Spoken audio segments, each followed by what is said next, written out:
4 लाख 5 लाख करोड़ रुपया बिहार के बच्चों के मुस्तकबिल को बदलने के लिए उपलब्ध हो जाएगा। तो अब आपकी सभा में पूछ रहे हैं, बताइए ये योजना लागू होना चाहिए कि नहीं लागू होना चाहिए? ना, जोर से बोलिए। शराबबंदी हटाकर उस पैसे से नई शिक्षा व्यवस्था बनाना चाहिए कि नहीं बनाना चाहिए? ना बोले, हाथ ना उठ रहा है अभी, हाथ उठाकर बोलिए जोर से। ना, जिसको ना बोलना है ना बोलो, बोलिए हटना चाहिए कि नहीं हटना चाहिए? हटना चाहिए। तो हम ये नहीं कह रहे हैं कि शिक्षा व्यवस्था बनाएंगे, उसका रास्ता भी आपको बता रहे हैं। 5 लाख बनाएंगे और ऐसी शिक्षा व्यवस्था बनाएंगे कि पूरे देश से लोग जैसे नालंदा विक्रमशिला में पढ़ने आते हैं वैसे यहीं पर पढ़ने आएंगे। अभी बिहार के आगे फिर से बने होना चाहिए ना। एक बार जोर से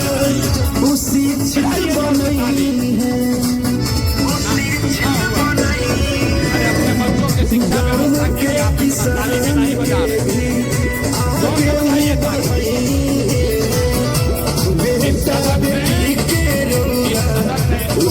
कर दिया ना, शराबबंदी जाएगा, शिक्षा व्यवस्था आएगी। दूसरा रास्ता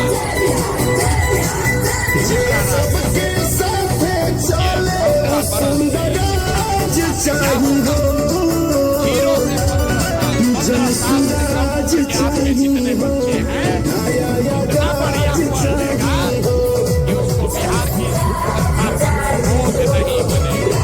हम लोग सरकारी विद्यालय में पढ़े हैं, लेकिन हमको नाली गली नहीं चाहिए, हमको अनाज सरकार से मुफ्त में नहीं चाहिए, क्योंकि हम अपने पैर पर काबिल हो गए हैं।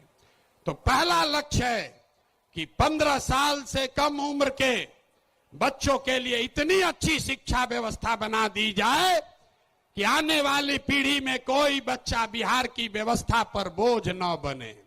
लेकिन जो 15 साल से ज्यादा हो गया, अब तो कैसे पढ़ेगा, वापस नहीं पढ़ सकता है।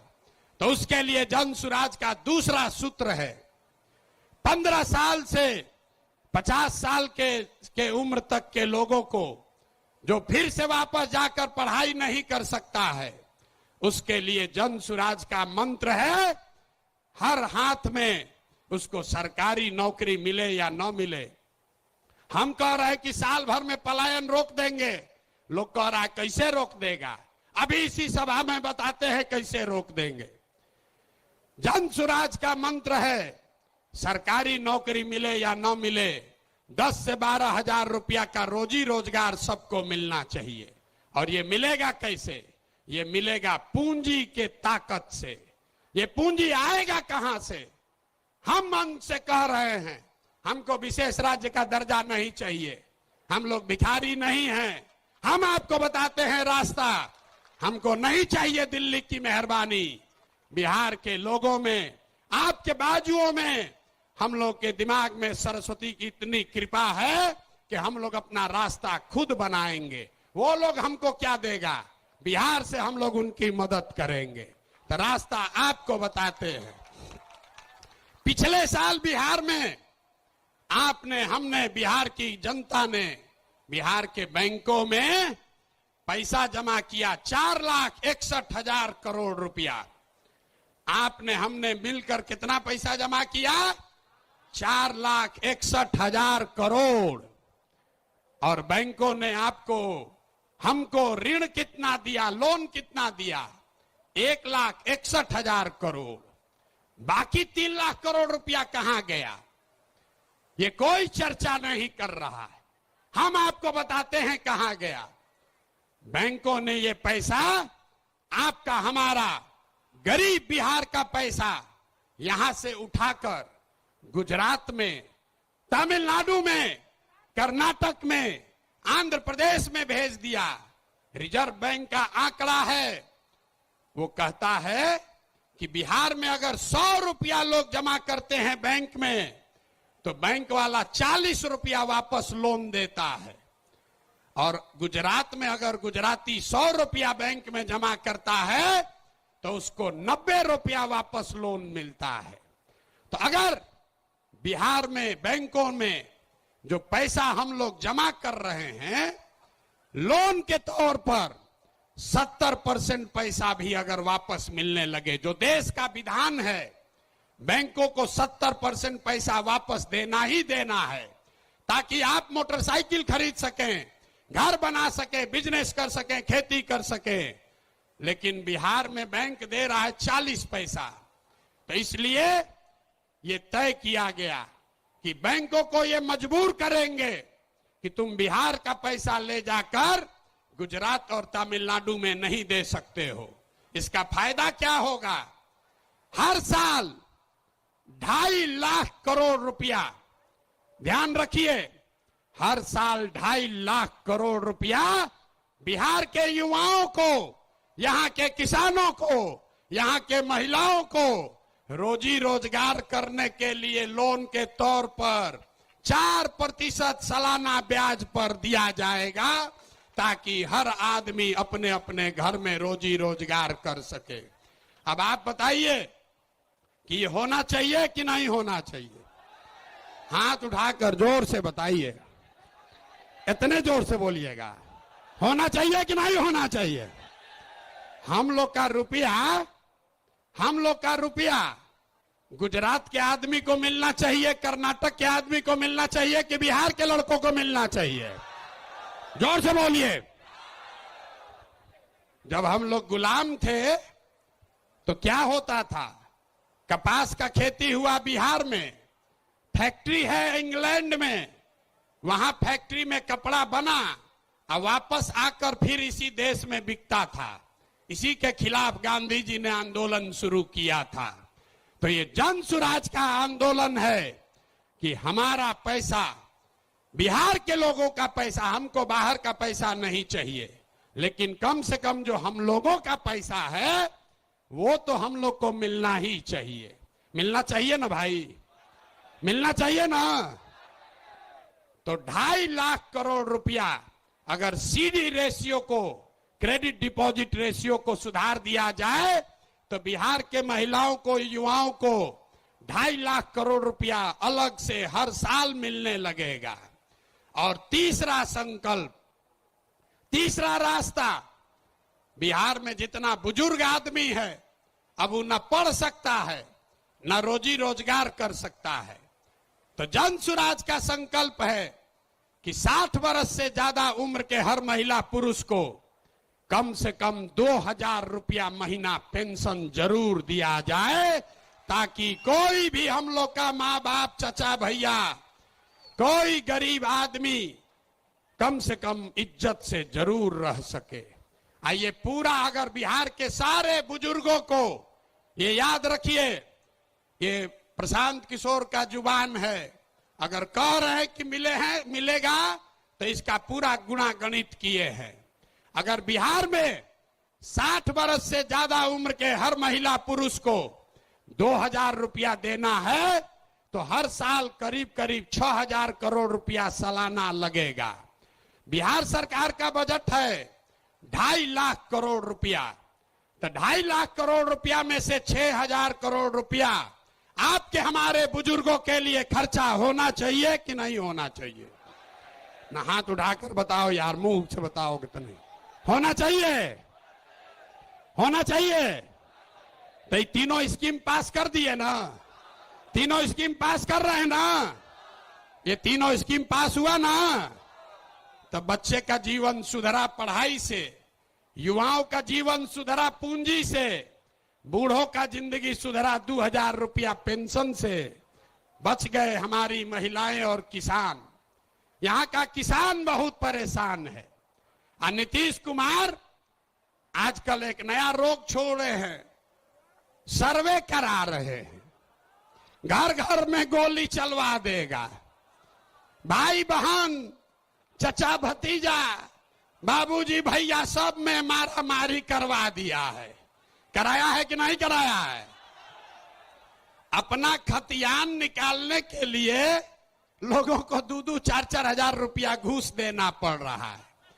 और एक गो सीओ और DCLR यहां पर 1 महीना में जब से सर्वे शुरू हुआ है, हमको गांव गांव में लोग बता रहे हैं 50 लाख से 1 करोड़ रुपया लोगों से वसूली हो गया। हुआ है कि नहीं हुआ है? जरा बताइए तो, हुआ है कि नहीं? हुआ है ना? हुआ है ना? तो हम लोग का ये डिमांड है, जन सुराज की ये सोच है कि सर्वे से नहीं, यहां भूमि सुधार लागू होना चाहिए। जब सरकार को पते नहीं है कि भूमि का मालिक है कौन, रजिस्टर टू उसके पास अपना ही नहीं है। नीतीश के सरकार को यह पता ही नहीं है कि जमीन है किसका, और आपसे कह रहा है कि तुम बताओ कि तुम्हारा है कि तुम्हारे बहन का है। ये देखिए नीतीश कुमार को। तो इसलिए किसानों की बदहाली दूर करने के लिए जन सुराज का संकल्प है कि 5 बरस लगेगा, लेकिन यहां पर पूरी तरीके से भूमि सुधार लागू किया जाएगा ताकि जमीन की प्रोडक्टिविटी को, ओनरशिप को ठीक किया जा सके। एक आंकड़ा याद रखिए, यहां समाजवाद की सरकार चली है, सामाजिक न्याय का बात हुआ है, लेकिन बिहार में 100 में 60 आदमी, 100 में 60 लोग भूमिहीन हैं, उनके पास जमीन नहीं है। पूरे देश में 100 में सिर्फ 38 आदमी के पास जमीन नहीं है, लेकिन बिहार में भूमि सुधार लागू नहीं होने की वजह से 100 में 60 आदमी भूमिहीन है। इसलिए जन सुराज का एजेंडा है कि अगर किसानों का जीवन सुधारना है तो सबसे पहले भूमि सुधार लागू करना है। और दूसरी बात, मजदूरी। खेती को, बिहार का जो खेती है वो खाने वाला खेती है, इसको कमाने वाला खेती अगर बनाना है तो लोगों को मदद देनी पड़ेगी। गांव देहात में हम लोग क्या कहते हैं, लोग कहता है कि भैया कटिया करने आए हैं, कमाने के लिए लुधियाना जाएंगे, रोपनी करने आए हैं, कमाने के लिए गुजरात जाएंगे। आदमी खेती करने आया है, कहता है कि हम खाने के व्यवस्था करने आए हैं, कमाने के लिए बाहर जाएंगे। तो इस व्यवस्था को बदलने के लिए जन सुराज का मंत्र है कि खाने वाली खेती नहीं, कमाने वाला खेती होना चाहिए। और जितने लोग खाने वाला खेती, धान गेहूं को छोड़कर बढ़िया सब्जी मसाला का खेती में जाएंगे, उसके लिए मजदूरी मुफ्त कर दिया जाएगा। अब आदमी कहेगा, ए भैया पैसा कैसे आएगा? तो जैसे पढ़ाई का आपको पैसा का रास्ता बताए, युवाओं को रोजगार का पैसा का रास्ता बताए, बुजुर्गों के पेंशन का पैसा का रास्ता बताया, तो वैसे ही आपको बता रहे हैं कि किसानों के लिए मजदूर मुफ्त कैसे मिलेगा। बिहार सरकार को हर साल अगर हम चाहें तो 10,000 करोड़ रुपया हम लोग को मनरेगा के तहत मिल सकता है। तो अगर मनरेगा के मजदूर को खेती से जोड़ दिया जाए, किसानों को खेती करने के लिए मनरेगा का मजदूर दे दिया जाए, तो बिना 1 रुपया एक्स्ट्रा खर्चा के हर वो किसान जो अपना खेती बेहतर करना चाहता है उसको मजदूर मुफ्त में मिलेगा और उसके लिए 1 रुपया खर्चा नहीं होगा। नुकसान किसका होगा? जब मनरेगा में 40% पैसा लोग कमा रहे हैं, उनका बड़ा भारी नुकसान होने वाला है। क्योंकि मनरेगा का मजदूर अगर सीधे किसान को मिल जाए तो किसान अपने मजदूर से काम भी कराएगा और उसकी आमदनी भी बढ़ेगी। अब एक अंतिम महिला बच गई।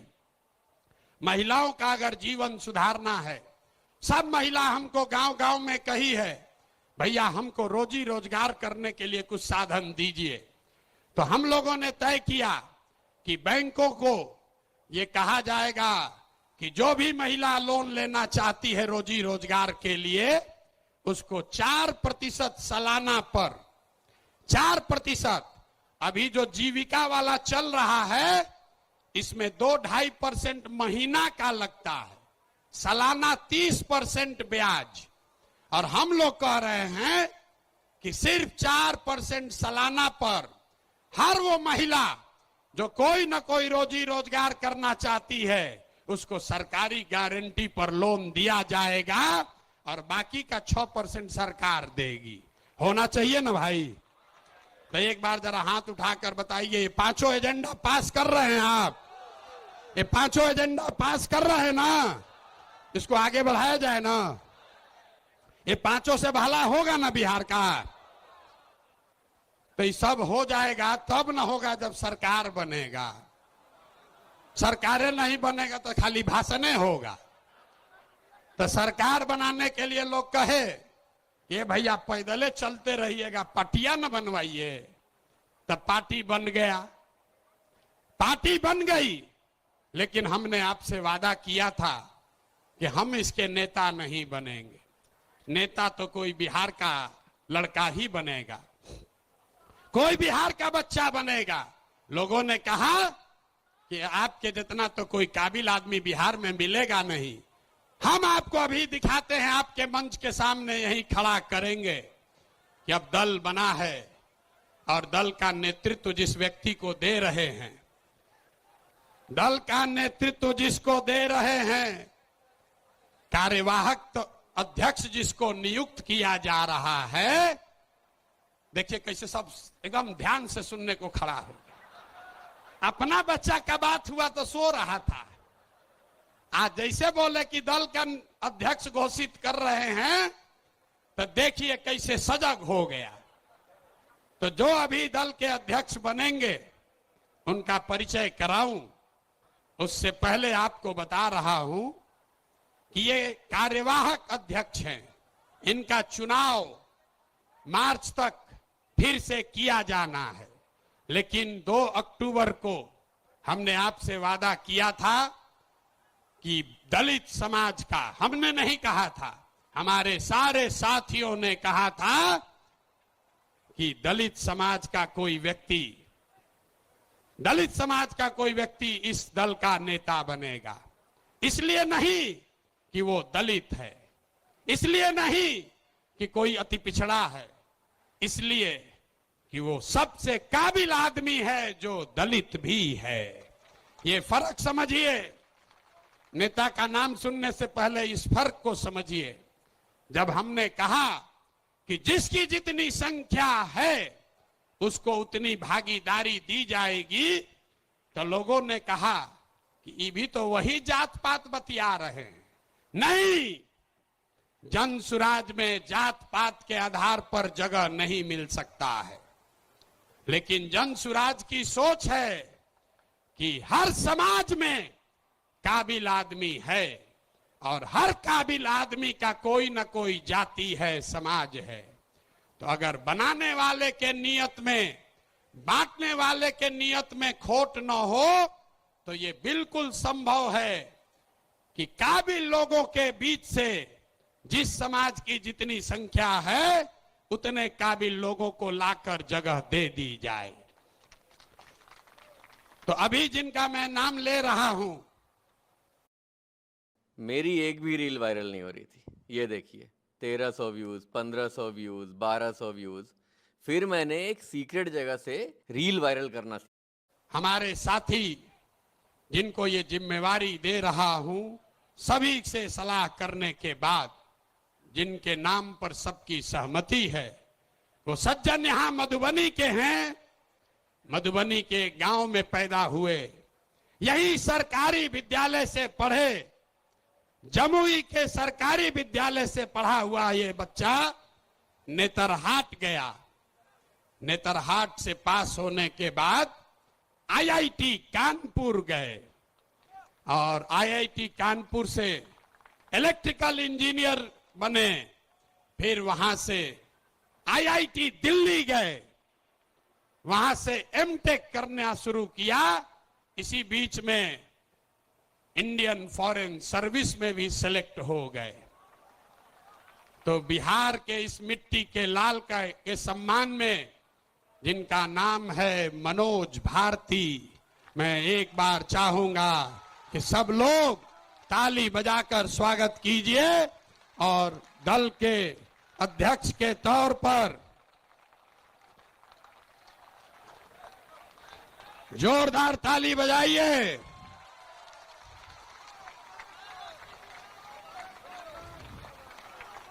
दल के अध्यक्ष के कार्यवाहक अध्यक्ष के तौर पर मनोज भारती जी जो अनुसूचित समाज के हैं, लेकिन ये प्रशांत किशोर से ज्यादा काबिल आदमी है। प्रशांत किशोर नेतरहाट का परीक्षा 2 बार दिए, नहीं पास कर सके। ये भाई साहब पास किए हैं। प्रशांत किशोर आईआईटी नहीं गए हैं, ये आईआईटी गए हैं। Prashant Kishor IAS, IPS, IFS नहीं हैं, ये सज्जन आईएफएस रहे हैं। 4 देशों में भारत के राजदूत रहे हैं, बिहार का गौरव बढ़ाया है। बेलारूस में